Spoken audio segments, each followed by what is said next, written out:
Serving southern New Mexico, this is the award-winning KRWG-TV News 22, where news matters.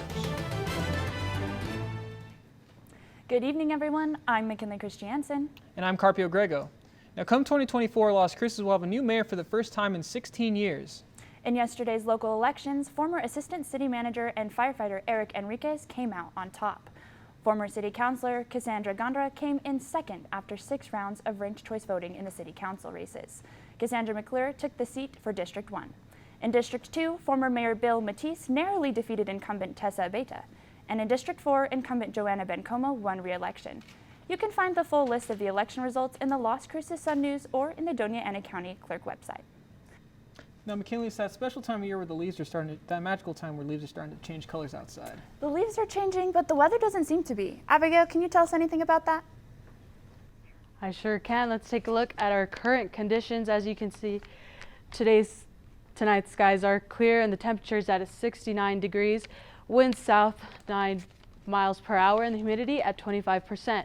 Dew point is at 32 degrees and the barometer is at 29.97 inches. Now looking at today's high, we had a high of 79 degrees, an average of 69 degrees, and a low of 58. Taking it back to 2005, we had a record high of 82 degrees, and in 2008, we had a record low of 27 degrees. We had no rain today, so that leaves our yearly rain at 5.34 inches. That's all I have. I'll be back with your national forecast. Let's take it back to the desk for more news. Appreciate you, Abigail. The Las Cruces police officer who shot and killed a 75-year-old woman will not face charges. In April of 2022, the family of Amelia Baca called the police. Mrs. Baca, who had dementia, was threatening her family members. And shortly after arriving, police officer Jared Cosper shot and killed Mrs. Baca. After viewing the situation, the Las Cruces District Attorney and the New Mexico Attorney General decided not to press charges. An evaluation concluded it was self-defense. Whether Cosper will face disciplinary action by the police department has not yet been decided. A man accused of trying to kill his girlfriend will stay in jail. Police say Dakota Strausser is charged with kidnapping, attempted murder, and other charges. Police reports show he strangled his then-girlfriend 2 weekends ago outside a vacant KFC restaurant near Idaho and Foster. A judge made the decision to keep him in jail after the ex-girlfriend's testimony on Monday. Site called highspeedinternet.com says New Mexico has the 5th slowest internet speed of all 50 states. It looked at average download speeds in every state. Slowest is Alaska, followed by West Virginia, Montana, Idaho, then New Mexico. Fastest speeds are in the east, with Connecticut being number 1, followed by New Jersey, Florida, Delaware, and then New Hampshire. In another ranking, New Mexico is 39th among states in Broadband Now's annual rankings of internet coverage speed and availability. It is Veterans Appreciation Week here at NMSU, and today both 2-legged and 4-legged veterans were honored. The Student Veterans Organization hosted an event at Corbett Center.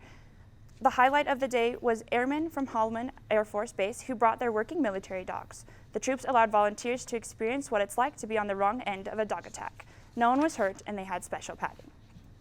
Military working dogs are purchased overseas in Europe, like Germany and the Netherlands. We have vendors that we purchase dogs from there. If we can't meet that, then we have vendors here in the United States as well. Lackland Air Force Base also has a puppy breeding program where we breed Belgian Malinois.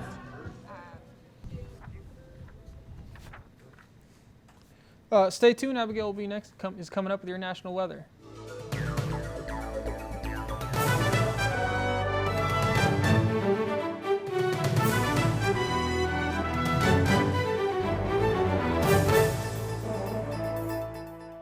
Welcome back. You're watching News 22 Wednesday, where news matters. Abby, what can you tell us about the rest of the nation? Let's take a look at tonight's forecast across the nation. As you can see, there are cooler temperatures in the northwest of the United States. You can see there's temperatures ranging from higher 20s to lower 30s, going down here to New Mexico and Texas. Albuquerque is at 41 degrees and El Paso is at 59 degrees. Now, taking a look at my next map, we can see that there is going to be a cold front moving in, and today moving the hotter temperatures across So tomorrow, as you can see, temperatures will get cooler around our area and then hotter in the southeast region. Taking a look at my next map, we can see the exact temperatures. Dallas will be at 64 degrees, Memphis at 66 degrees, Atlanta at 78, and Orlando at 85 degrees, which is pretty hot. Taking a look at my next map, we can see the temperatures for Friday. As you can see, it will cool down. Abilene at 59 degrees, Jackson at 63 degrees, Atlanta at 69 degrees. Now for my next map, we're going to take a look at the sunset today. This picture was sent in to us by a viewer, and as you can see, it's pretty beautiful out there. If you guys would like to share any photos that you guys have, please do not hesitate to send them to News22's Instagram and Twitter. That's all I have. I will be back with your local forecast.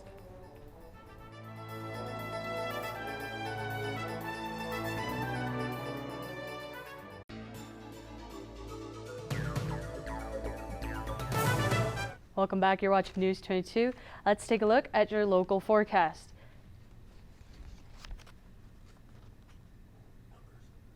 As you can see, Farmington is at 50 degrees right now. Albuquerque at 61 degrees, Socorro at 67 degrees, Las Cruces at 69, and Deming at 69 degrees.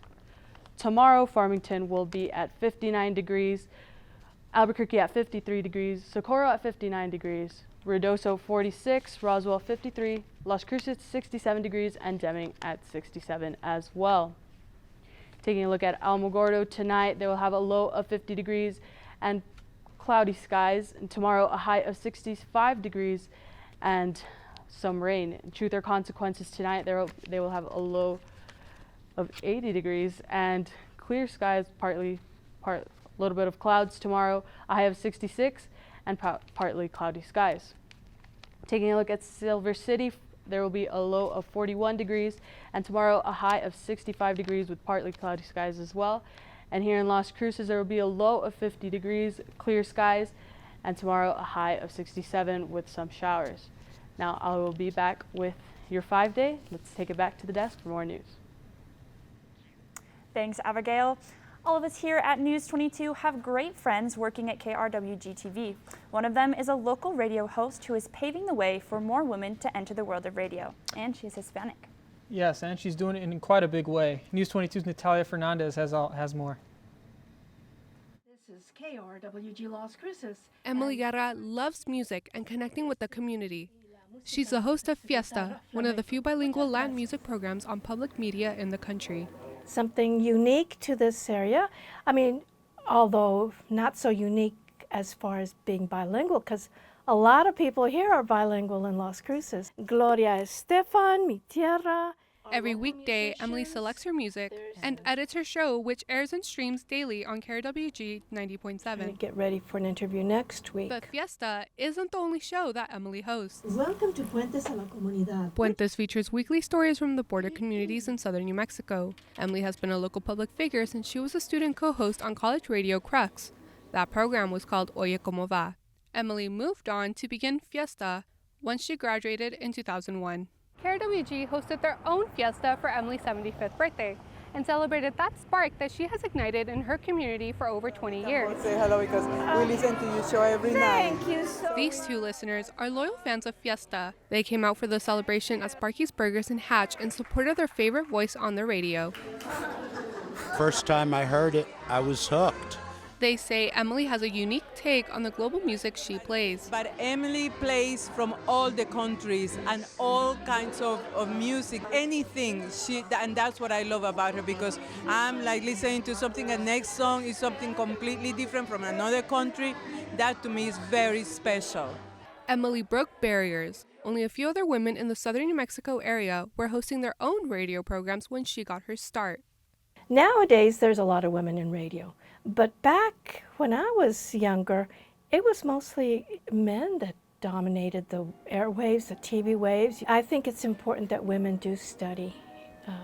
What is their passion? The Hispanic population in southern New Mexico is almost 50%, but there's only a few bilingual or Spanish language program options in the region, which is why KRWG is proud to air one of the few. I think it's really important that our programming reflects the population of the region. So when you're watching or when you're listening, I think you'll see that in our staff that's on air, but also in our staff that's behind the scenes. We really are, I think, a microcosm of Southwest New Mexico. Adrian and Emily hope to continue shaping radio into a diverse space that everyone can connect with. Bienvenidos a la fiesta. Welcome to Fiesta. While she's 75 years young, Emily has no plans of slowing down. With the Latin flair, local, regional, Natalia Fernandez, News 22. ritmo, sabor latino local. Emily is such an inspiration, but let's switch gears and head to Maddie Vollmer with sports. Thanks, guys. Coming up in sports, the basketball season is back in action. Don't go too far because News 22 Sports is next.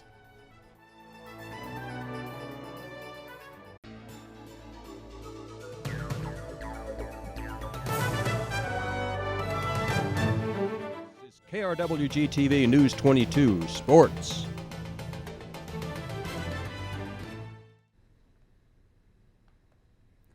Welcome back. I'm Maddie Vollmer, and let's talk sports. The Aggie basketball fans, are you ready? Because tonight is the night of our Aggie home opener. The Aggies are set to play Sewell Ross State, a Division III school from Alpine, Texas. This is game 2 for the Aggies men's basketball team, and they lost to Kentucky 86-46 on Monday. But tonight they are hoping to turn things around. Head coach Jason Hooten is looking for his first win as an Aggie. And how exciting would that be on a home court? Tonight's game is at the Pan Am at 7. You can watch that game on ESPN Plus after the newscast. The Aggies women's basketball team is also back in action after playing their debut game on Monday against the Arizona Wildcats. This is the first time since 2019 a Power 5 program has come to Las Cruces, and the Aggie Nation did not disappoint, showing out strong for the Aggies in their season opener. The Aggies hung tight with the Wildcats but ended up losing 68-57. The Aggies are getting on the road for a pair of contests in San Antonio, Texas. The Triples start Friday, November 10th against UTSA and conclude Sunday, November 12th against Incarnate World. And moving on to the Michigan football sign stealing investigation. This investigation by the NCAA and the Big Ten centers around a former assistant staff member under head coach Jim Harbaugh. Harbaugh is the primary subject for discipline, looking at the possibility of suspension. The NCAA is only looking into disciplinary actions toward Harbaugh instead of the entire team. The NCAA bylaw states that as an institution's head coach is responsible for the actions of all the other staff members that fall underneath them. Now, kicking it to Europe, it's a big day for the big teams as group stage play continues in the Champions League. Arsenal, Bayern Munich, Inter Milan, and Real Madrid all winning their matches to stay on top of their groups. But it'll be a long wait for soccer fans as the teams go back to league play, and the next match is in 2 weeks. And that's all I have for sports tonight. Join us for more sports action tomorrow. But still ahead, Abigail will be back to take a look at your 5-day forecast. But first, the tallest baby you will see around. More on that when News 22 continues.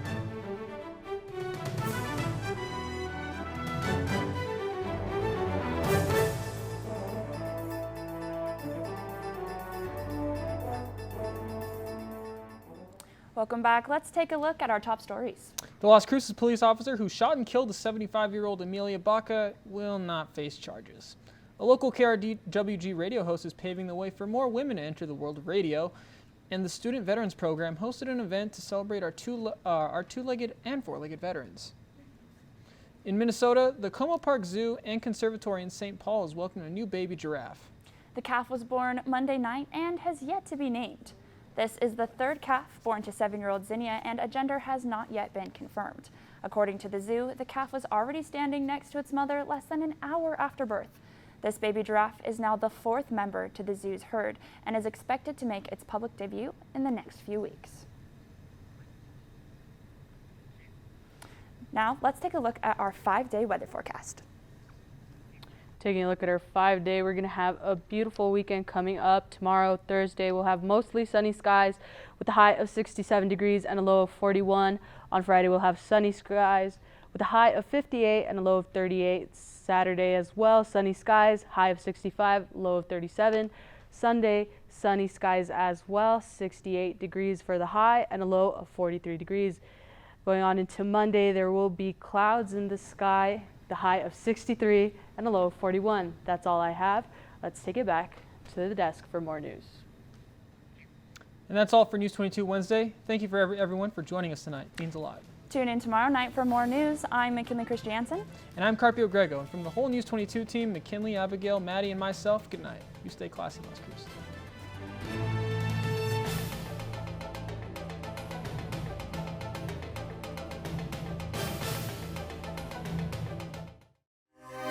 This news brief in Español is brought to you by Noticias 22, Spanish language news for southern New Mexico and West Texas. Noticias 22.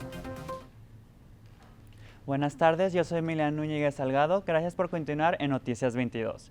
Terremoto sacudió la frontera esta mañana. De acuerdo a la Dirección de Protección Civil de Juárez, el sismo ocurrió alrededor de las 3:30 de la mañana de hoy y tenía una magnitud de 5.3 grados en la escala Richter. También se informó que, afortunadamente, no se reportaron daños en la infraestructura de la ciudad. Canal 7 informó que el epicentro del terremoto se produjo en un pequeño pueblo de Texas, al sur de Carlsbad, Nuevo México.